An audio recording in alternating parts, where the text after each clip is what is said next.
म्हणजे आता पवार साहेबांच्या राष्ट्रवादी पक्षाचे आमदार उत्तम जानकर हे एक बोलतात, सुप्रियाताई एक बोलतात. म्हणजे नक्की काय चाललंय पवार साहेबांच्या राष्ट्रवादीमध्ये हे सरकार गडगडणार आणि नव्यानं निवडणुका घ्यायला मी भाग पाडणार. मशीन्स आहे त्याच्यामध्ये काहीतरी गडबड करण्यात हे मोहित कंबोज हे आघाडीवर असायला हवेत.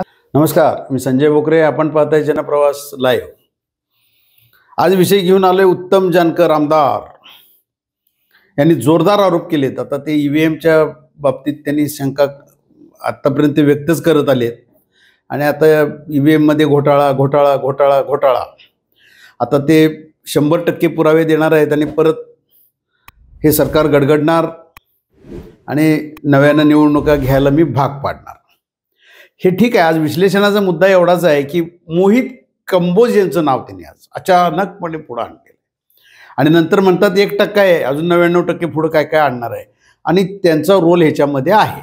आता तो रोल कसा आहे मोहित कंबोज यांचा, तर निवडणुकीचे निकाल जाहीर झाल्यानंतर ते देवेंद्र फडणवीस म्हणजे देवाभाऊ आणि बावनकुळे प्रदेशाध्यक्ष यांना आनंदानं उचलून घेतलंय. त्यांनी पहिला देवाभाऊंना उचललंय, त्यांना परत खाली ठेवलंय, आनंद व्यक्त केलाय. आता एवढ्या बहुमतानं आल्यानंतर आनंद व्यक्त करणार ना तो कार्यकर्ता म्हणल्यावर, आणि देवाभाऊंच्या जवळचा आहे, तो एक सामाजिक कार्यकर्ता आहे. आज कामही त्याचं सांस्कृतिक क्षेत्र असेल, सामाजिक क्षेत्र असेल, इतर बऱ्याच क्षेत्रामध्ये मोहित कंबोज हे काम करतात आणि आक्रमक आहे. आक्रमक असला तरी वावगं कुठं काही केलंय किंवा कुठं काय अशा पद्धतीचं नाही आहे. ते आधीच्या काळातलं सोडा, पण आता उत्तम जानकर हा विषय फार महत्वाचा आहे. त्यांनी काय सांगितलं तर तिथं त्यांनी उचलल्यानंतर 120 मी बोललो होतो का नाही, म्हणजे त्यांना स्पष्ट म्हणायचं आहे उत्तम जानकरना की 120 सीटा निवडून आणल्यात आणि ईव्हीएम सगळे बरोबर आपण ऍडजस्ट केलेत आणि हे गेम आपण यशस्वी केली. असंच ते त्यांना संदेश द्यायचा असावा उत्तम जानकर यांना, की ह्याच्यामध्ये सगळी गडबड जी केलेली आहे 120 म्हणजे ईव्हीएम मशीन्स आहे त्याच्यामध्ये काहीतरी गडबड करण्यात हे मोहित कंबोज हे आघाडीवर असायला हवेत, असंच त्यांना तो आरोप करायचा असणार आहे. मला एक कळत नाही, ठीक आहे मोहित कंबोज यांचा तो विषय होईल, ते त्याच्यावर खुलासाही करतील, काहीतरी होईल किंवा ते लक्षही देणार नाहीत असंही होईल. परंतु आज उत्तम जानकर कुठल्या आधारानं, फक्त आता आनंद कोण व्यक्त करत नाही, लोकसभेच्या निवडणुकीमध्ये त्याच्या आधी विधानसभेच्या आधी लोकसभेत दारुण पराभव झाला. भारतीय जनता पक्षाचं सिंगल डिजिटल आले.